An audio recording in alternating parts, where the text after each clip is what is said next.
morning is, a good hymn is not trendy, but timeless. Reactions agree, disagree. Why would this be true based on everything that we've said about what makes a hymn useful in worship? Anybody want to take a stab at this one right off the bat, or do we need to work up to that? Don. Some comment. Well, I appreciate that, as does every Bible class teacher. You know, whenever people come up to you after class and you say, I worried that I talked too much. No student in a Bible class ever talks too much. This is the thing that stands out so much to me on that. Thinking right off of the old rugged cross and Amazing Grace. Those haven't had to have any adjustments made to these, to my knowledge, since they were first penned, and yet they're just right for today. If I were to look at Trinity and kind of think of the music that's popular right now, I could not worship to any of that. I might even leave the room. Good comment, brother. A couple things.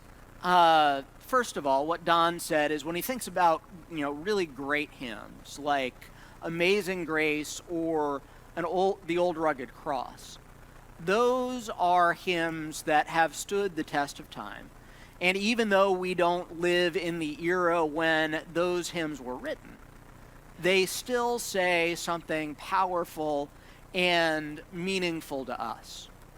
And then on the other hand, Don was examining this idea of a hymn that is trendy.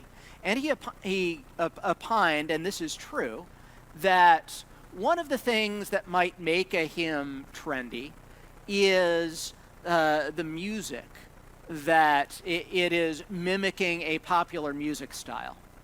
And that's true too. Don wondered if it would be hard to sing a song that was written in that style, to which the answer is a really emphatic, sometimes it is. And for that reason, sometimes if you have a song that was written for a praise band, that can be very hard to adapt to us, because a lot of the time the music is more difficult than the competence of the average Christian in the pews. So, thus for Don. Anybody else want to add anything in discussion of this idea? Even content-wise, there are, in the wider religious world, there are ideas, content-wise, that become trendy that aren't necessarily going to stand the test of time doctrinally. I think of the 10, 15, 20 years ago, the big thing was to call God Daddy. And there were praise songs that called God Daddy that were very trendy because that was the popular religious thing to do then. Whereas now, if we sang one of those, my kids would be going, wait, I'm confused, what's going on? Because that religious idea, content-wise, has not stood the test of time. That's a good thought, too. What Lauren said is, well, once again, a couple of things. We're getting a lot of double-barreled comments this morning, which is good. The first barrel of the comment that Lauren made is that even in content, you can have content that is trendy. And, this is observationally true. That if you looked at all of the hymns that were written in a particular decade or a particular time period, they're going to have a lot of commonalities in content. Like, for instance, has anybody noticed that a lot of the sort of the Stamps Baxter songs, those 2-pagers with the chorus, that a lot of them are about heaven?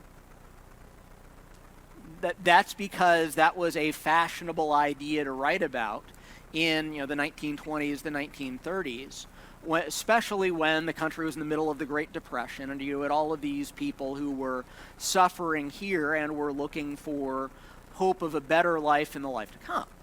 And so you see just throughout history. If you were able to look at all the hymns written in a particular time, you could tell what era they came from. I used to be pretty good at that. I used to be able to look at a set of lyrics and be able to guess within about 10 years when it was written, because there are just certain tells in the way the hymn is written.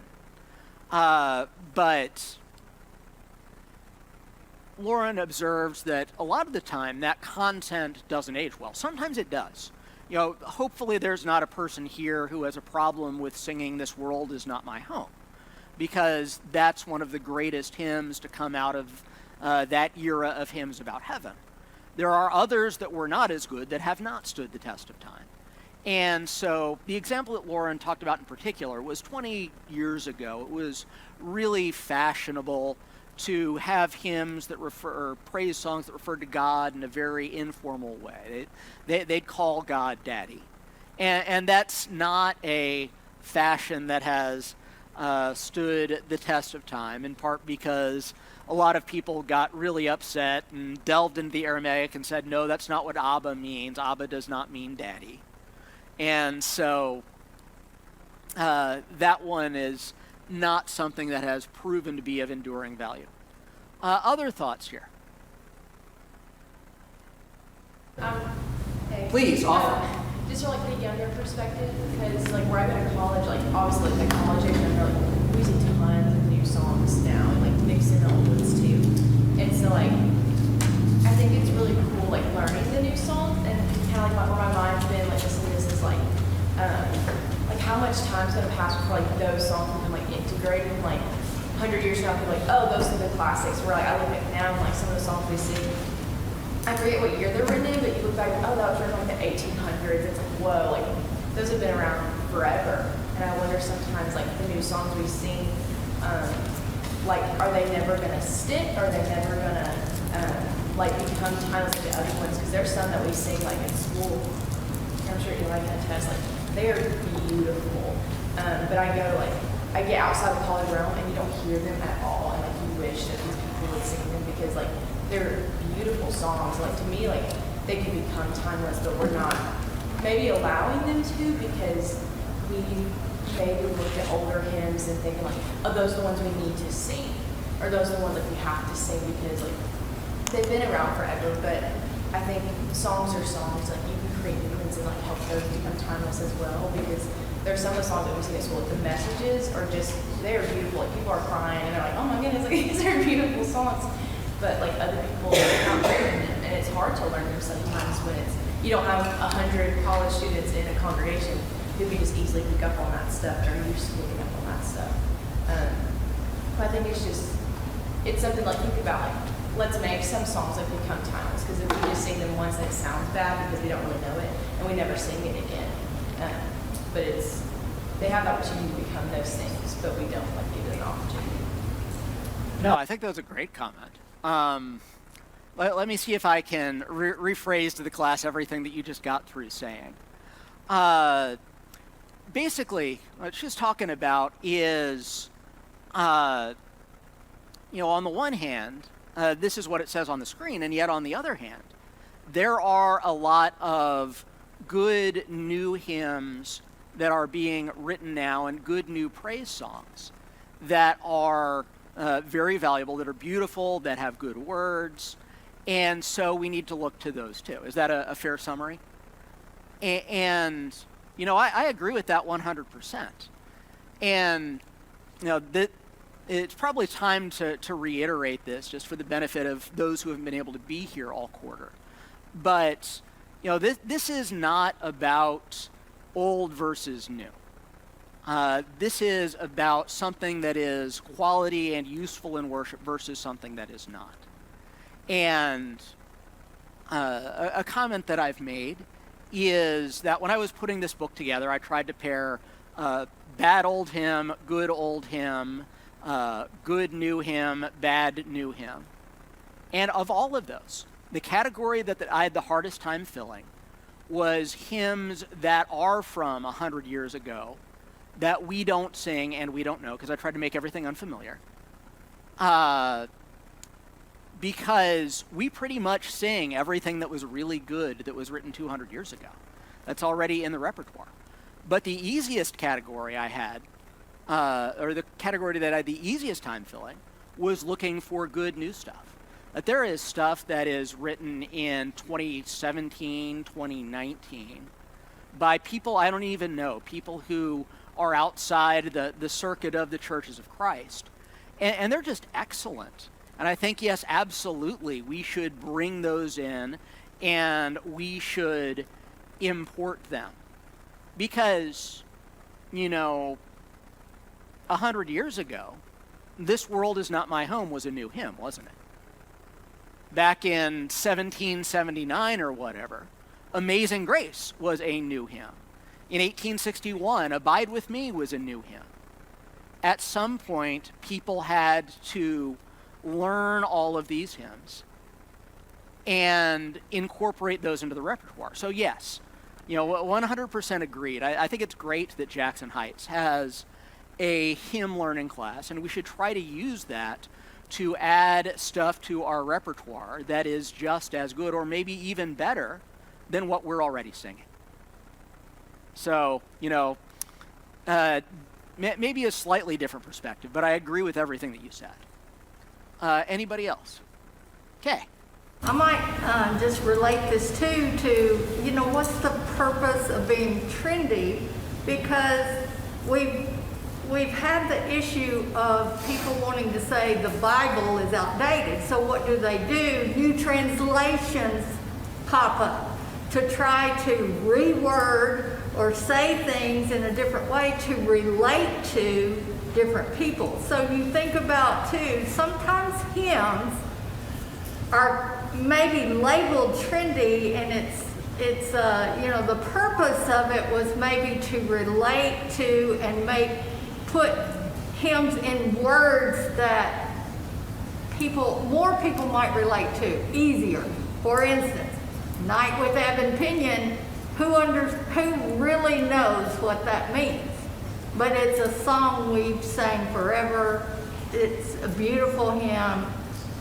So you have to consider too, what's the purpose of the trend in the music? Is it to create more hymns that might be more easily understood to a different group? And then that also goes to, you do need to have a blend of hymns that you use so that you are appealing to multiple.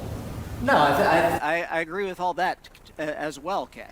Because the comparison that Kay made is, a lot of the time, why we find hymns that are written more recently to be appealing is because they're more accessible. Is that a fair summary of what you had to say? And, that's true. She made the comparison to newer translations of the Bible. And, the translation that I use and brag on right here is from 2017. And exactly the reason why I use the Christian Standard Bible instead of other translations that I've used in the past is because it's so accessible. Because I think that it makes sense to people as they're listening to it. And you are absolutely right that when you have a hymn that is not accessible to a modern audience, that makes it less useful and that makes it less good. And so when you're talking about the truly timeless hymns, and no hymn is going to last forever just because the language changes out from underneath us. But when you're talking about, say, the first couplet or the first verse of Amazing Grace, "Amazing grace, how sweet the sound that saved a wretch like me. I once was lost, but now am found, was blind, but now I see."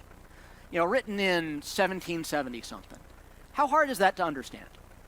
How many polysyllabic words do we have in that we don't use today? Any? Maybe wretch. But that's about it.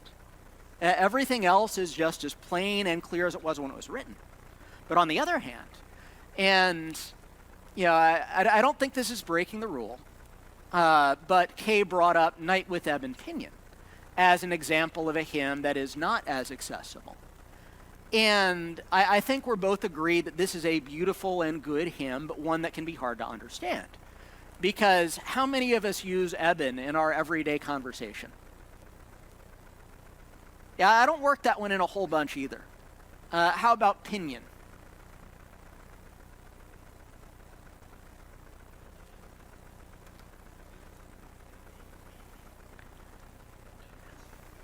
Yeah. That's kind of a wow. It makes great sense. I mean, anybody wants to take a stab at explaining what night with ebon pinion brooded o'er the veil means? Yes, ebon pinion is black wings. How about the brooded part?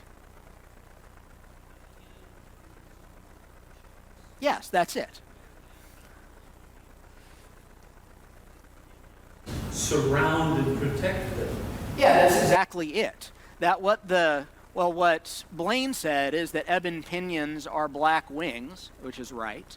And then what Don said is that brooded is like when you have a hen brooding over a nest of eggs. And so the idea of night with ebon pinion brooded o'er the veil is that you just have, on this valley, it's so still and so close and so dark that it's like a big black-winged bird is sitting on the valley. That's the point. But, how many people today are going to interpret their way through that without a dictionary? So, good and valuable once you understand it, but not as accessible because, back when that was written in 1850 something off the top of my head. Back when that was written, that was an age of very highfalutin, flowery poetry. That if you read Victorian poetry is very ornate. And so this guy he's actually a brother in Christ, was Love Jameson. He wrote this hymn in the language that was current in his time. But the problem is it just hasn't aged as well as some other things that are even older. So I think you're right. And when we're talking about hymns, if content is the most important thing, which I think it is, then if the content isn't accessible and easy to understand, then that's not a good thing. I think what this really is a restatement of the old versus new is not good, good is good. That, I'll get literature recommendations for the kids that, this is, written in 2018, it'll really speak to where they are, and it's garbage. But I'll also get book recommendations for the kids that are, this is old and timeless, and it's garbage too. That it's not about when it was written, it's about, then yesterday we're reading, medieval Chinese poetry, and it's, I get where this guy's coming from. That it's about connecting with the words and the content rather than when it was written. That's good. That's true too, Lauren. That what Lauren said is that in a lot of ways this is a restatement of old is not good, new is not good, good is good, which was one of our earlier discussion sentences. That if something works and is something that we can use to teach and admonish one another in song, then it's good, and it doesn't matter when it was written. And if it doesn't work, then it doesn't matter when it was written, even if it was written, in 2018 and is really popular on Christian radio. That we have to look at what is it that makes something good and useful rather than looking at the timestamp. Anybody else? Okay, then let's go on to our hymns, which I think will illustrate this. Our first is By Faith in Christ I Walk with God. Who would like to read this one? Speaking of Amazing Grace, this is by the same guy who wrote Amazing Grace. Who would like to read it for us? Any volunteers? All right, read it, Bobby. Thank you. With heaven my journey's end in view, supported by his staff and rod, My road is safe and pleasant too. Though snares and dangers throng my path, and earth and hell my course withstand, I triumph over all by faith, guarded by his almighty hand. The wilderness affords no food, but God for my support prepares, provides me every needful good, and frees my soul from wanton cares. With him sweet converse I maintain, great as he is, I dare be free. I tell him all my grief and pain, and he reveals his love to me. I pity all the ones who talk the pleasures that will quickly end. Be this my choice, O Lord, to walk with thee, my guide, my guard, my friend. All right, thank you, Bobby. So There is A. Here is B. Who would like to read B? Speaking of trendy, read B. This one. Central's never busy, always on the line. You may hear from heaven almost any time. 'Tis a royal service, free for one and all. When you get in trouble, give this royal line a call. Telephone to glory, oh, what joy divine.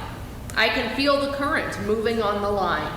Built by God the Father for his loved and own, we may talk to Jesus through this royal telephone. There will be no charges. Telephone is free. It was built for service just for you and me. There will be no waiting on this royal line. Telephone to glory always answers just in time. Failed to get the answer, Satan's crossed your wire by some strong delusion or some base desire. Take away obstructions, God is on the throne, and you'll get your answer through this royal telephone. Carnal combinations cannot get control of this line to glory anchored in the soul. Storm and trial cannot disconnect the line, held in constant keeping by the Father's hand divine. You know, interestingly enough, This one is by a guy who is represented in our repertoire too. You know the hymn, which one is it? The love of God is greater far than tongue or pen can ever tell. That the love of God? This is written by that guy. And in terms of writing skill, this one is pretty well written. So which one do we want to sing in worship? Do we want to sing B or do we want to sing A? Do we want to sing A or do we want to sing B? I hear a vote for A. Would you like to explain your vote? Well, because it's a telephone, there's no telephone in heaven. I like the read of being a telephone, a direct line, that's prayer. yes, and The idea here is, this is comparing prayer to a telephone, but it's just really weird. Yeah, whimsical is a good word for it.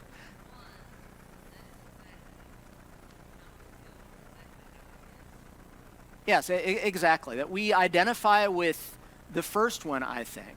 That we look at this and say, yes, I know what this is like. And we don't identify with that one. Joe? Yeah? 19, was there telephone? apparently so.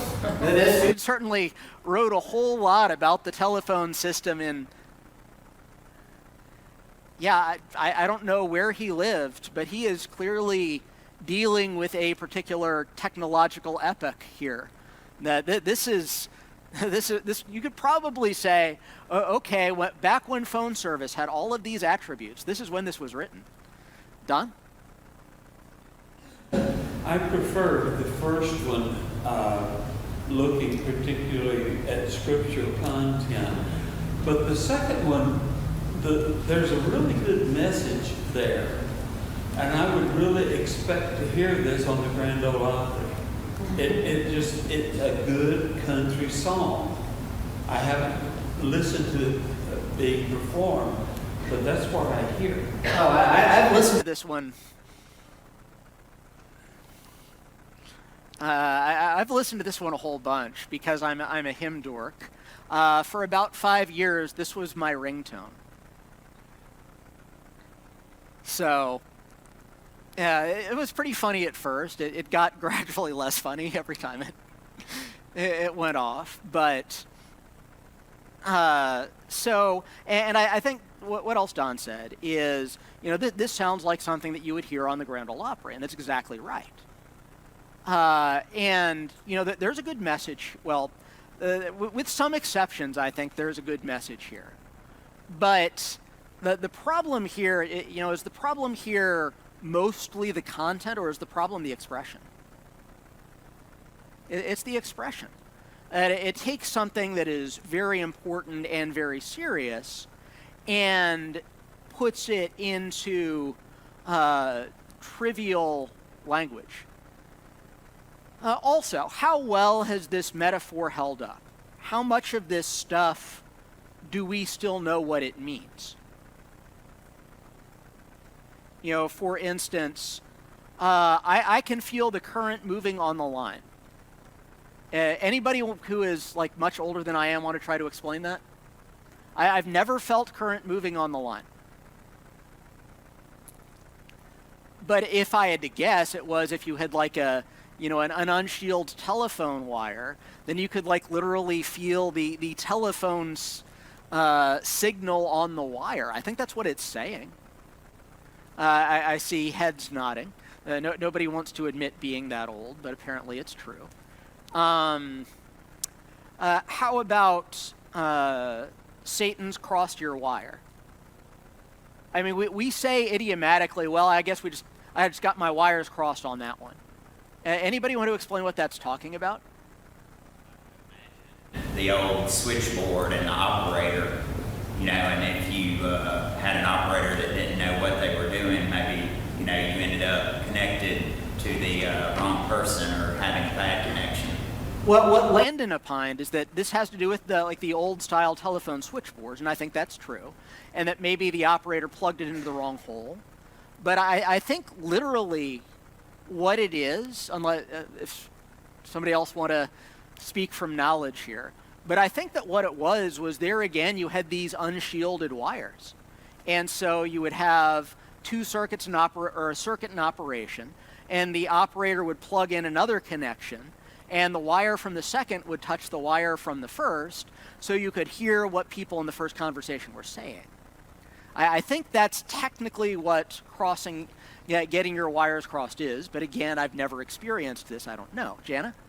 Also used to be party lines where people could listen. Yes. So maybe the royal phone is nobody can listen in, it's only through God. Yeah, that Might be.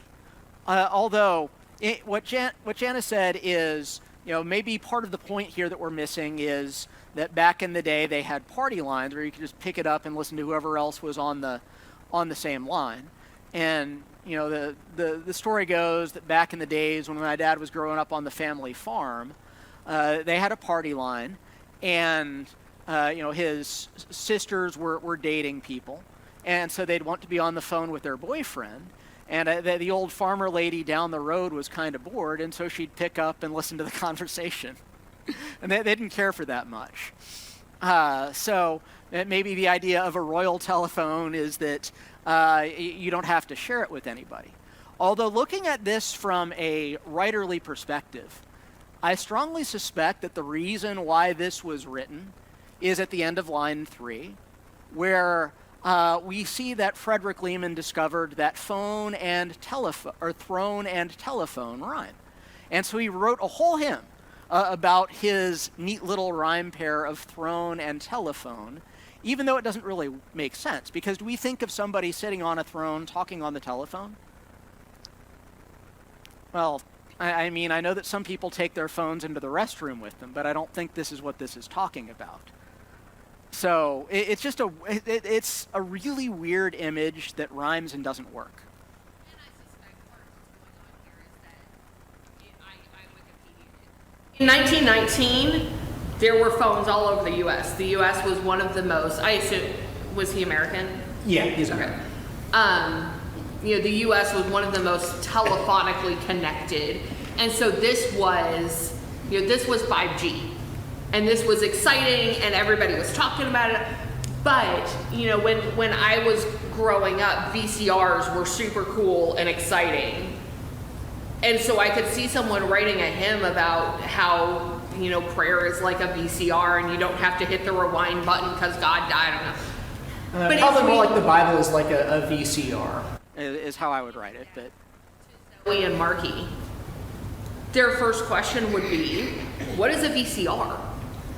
Because what I was super excited about back then is entirely irrelevant now. He was super excited about telephones because they were new and exciting. And now we're sitting here going, Central's never busy. What? I mean, my kids don't even know what a busy signal sounds like. Because it's Yeah, we don't even not. understand Beyonce anymore. Goodness. Hey, Matt, yes. Oh. I think Lauren's right, and that's what I was thinking a lot about. And I prefer A over B, but of the comparisons that we've made, I think B is one of the better, you know, of the one that we were meant not to choose. Because I think what it was is, you know, taking a technology that a lot of people would have marveled at and trying to compare how insignificant and faulty that technology is compared to God. And as we read through it, I thought about the way Jesus would look for examples out in the world and say, this is the way the world works, but this is how God works. And possibly some of that going on here too. And what Landon said is, first of all, you know, he agrees that B is not suitable. This was somebody who was trying to take the stuff that was current and up to the moment. And Lauren made the same comment. But what has happened is that this is no longer current and up to the moment. But at the same time, Jesus also talked about the stuff that was around him too. And he incorporated that into his teaching. So, you know, all of that is true. And when we study the Bible, don't we spend a lot of time unpacking, you know, what life was like 2,000 years ago or 3,000 years ago, because that's part of the text? Is there such value in the royal telephone that we should spend that same kind of time unpacking this?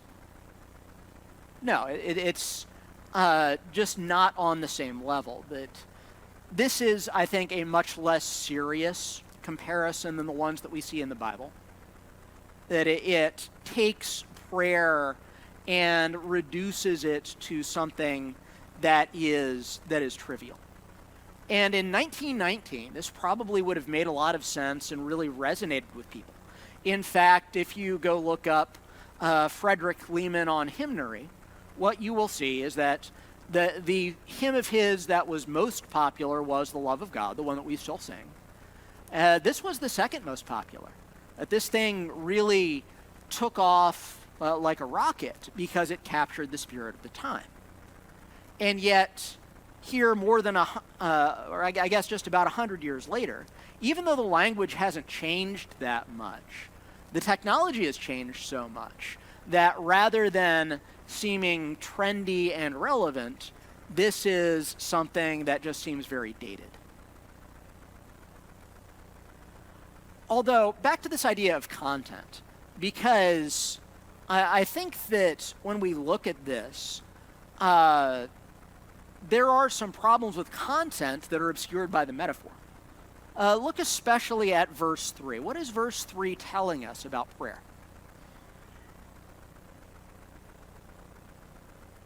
Well, what does fail to get the answer mean, first of all?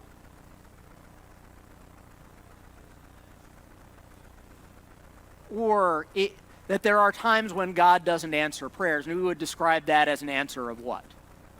No. So sometimes you pray and you don't get what you want. And so to what does this song attribute that? That Satan is interfering. That you are not getting the answer you want because somewhere Satan is active in your life. Now, can that be true? Yes. Is that always true? That every time we don't get the answer to prayer that we want, is that because we are in sin or something like that? No.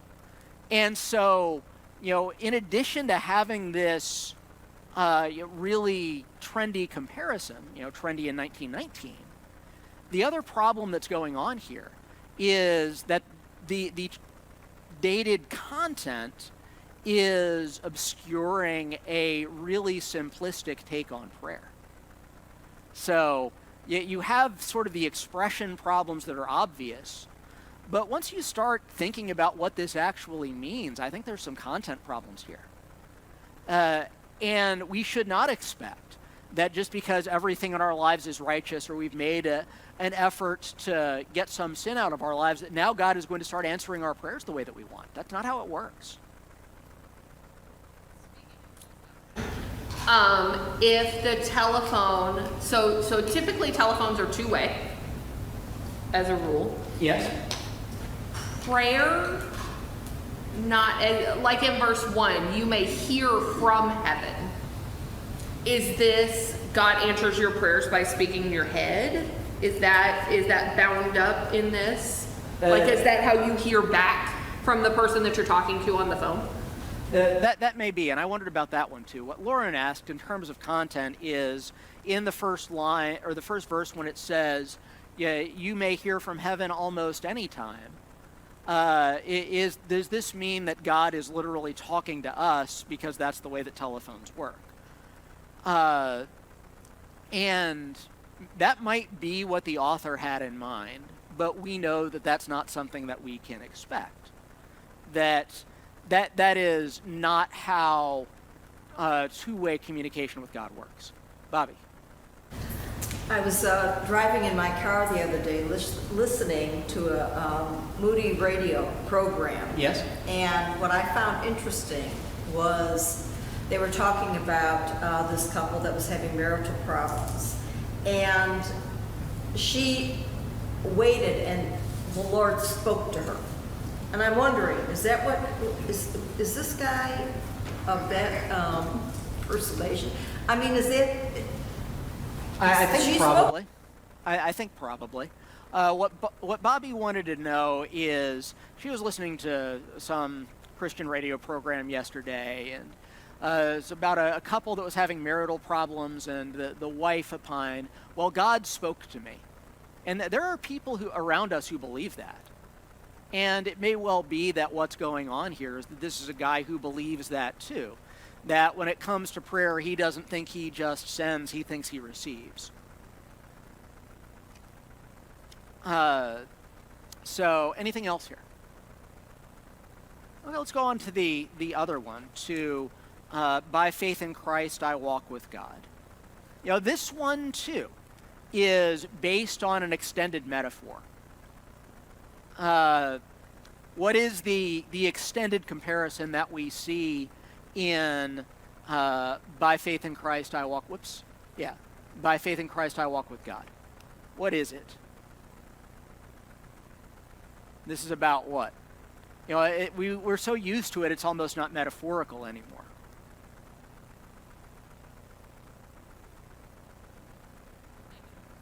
Yeah, this is going on kind of a trek with God is what this song is about. It's about our walk with God. And so do we see all sorts of things in here that we would expect from taking a journey with God? Because if you're taking a long, trip on your feet, like Jesus walking up to Jerusalem, then what are some things that you do along the way? Do you spend the whole walk in silence? You talk? Find a rock in the road that you need to kick out of the way, or Yeah. There are obstacles. Along the way. And if it's a lengthy trip, what else are you going to need as you are walking toward your goal? Yeah, you're going to need some rest, you're going to need some food. So we have this idea of, going up to Jerusalem with God, walking with God. And John Newton is very consistent in following that metaphor. Why does this one work for us and the Royal Telephone didn't? Even though this is, 150 years older than the Royal Telephone. Why does this work for us? Why can Debbie look at this and say, yeah, this is just like what being a Christian is like? There's no, some of the hymns that we've looked at, like you can pick the event, the passages that hymn is built on. You can't do that with this one, but it's all there. Moses is here, David is here, Psalms and Proverbs. There are just a lot of biblical themes that come up over and over again that if you are a student of the Bible, you're going to resonate with this hymn, or the hymn will resonate with you. Exactly right. What Landon said is the reason why we identify with this one is not that you can go through and pick out all of these scriptural citations, although there are a few. But what you do see here is you see just a whole bunch of biblical themes. That this is a metaphor that works for us because it's in the Bible and we know the Bible. Did anybody in here where it talks about the wilderness? What did all of us think of when it said wilderness? It could be Christ in the wilderness. Yes. Yes. It's actually both. Both of you are right. That you have the original event where the Israelites were 40 years in the wilderness and God fed them with manna and gave them water. And then at the same time, Christ began his ministry by going into the wilderness himself for 40 days. And unlike the children of Israel, he emerged from that without sinning, that he showed that what their failure was not inevitable because he succeeded. So it's both. So you're in the wilderness, and when we see wilderness in this context, all of us think of that desert in the Sinai, don't we? Probably we didn't even think about thinking in the desert in the Sinai. That we see wilderness in a spiritual context, and we see sand and rock. Would people who don't know the Bible think that? They would not. Because outside of a Bible context, in our society, when we're talking about wilderness, what are we talking about? Well, we're talking about unpopulated areas, and especially ones that have been preserved and set aside by the government. This is a national wilderness. And so, it doesn't have the same resonance. The reason why this metaphor works for us is because this is a Bible metaphor. And so we are so used to this language in the Bible, this idea of being on a journey to the promised land, that we just slip right into the metaphor like a stick into water. We don't even think about it. And that's why this works. We don't even recognize that there is a comparison that is operating under the hood. Anything else, or are we ready to... Joe? I enjoy hiking. Yeah, me too. And when you plan a hike, or you have something in mind, a destination. Either you're hiking to, say, a waterfall, or you have a certain amount of miles you're trying to get in. There's a destination, a line 2 in verse 1. Yes. Yes. The destination. Yes. It's our walk. And what Joe said is, even without the Bible, there are parts of things here that work. That if you're just somebody who likes hiking, as Joe and I both are, you hike to a place.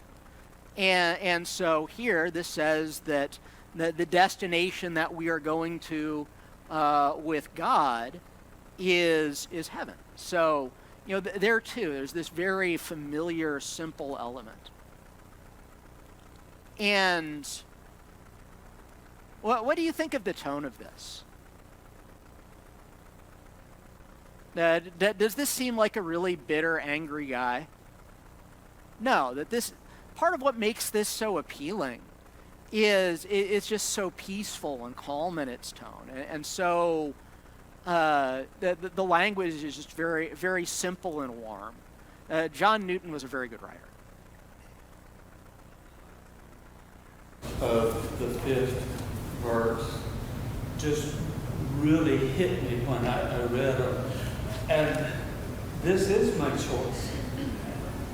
And the reason for that is that God is my guard, my guide, and also very much my friend as long as I am his friend. I love that last one. Yes, I agree. It's one That I commented on too. What Don said is that he really likes the last 2 lines of the hymn. That I am, there are all of these other things that people might choose to do with their lives. But what I am going to choose to do, I'm going to walk with God because of all that God means to me. And, you know, if you don't find that powerful and moving, then, you know, why are you a Christian if it doesn't matter to you that you're going through life with God? And how wonderful it is that you get to live this life with God, and you can even look at all the other things that people do with their lives and you pity them because they're chasing all of this other stuff and it's going to die with them. But if I'm walking with God, then that's something that's going to matter forever. So you have just this very strong emotional content. Emotional content as well, that there is the overall tone of, you know, calm and serene. My road is safe and pleasant too. And immediately my brain went, well, but it's not always pleasant. And so next he jumps right into snares and dangers and earth and hell my course withstand. And in verse 4, I tell him all my grief and pain. That the full spectrum yes. of emotional range is represented. But the overall tone is still one of being content in your walk with God.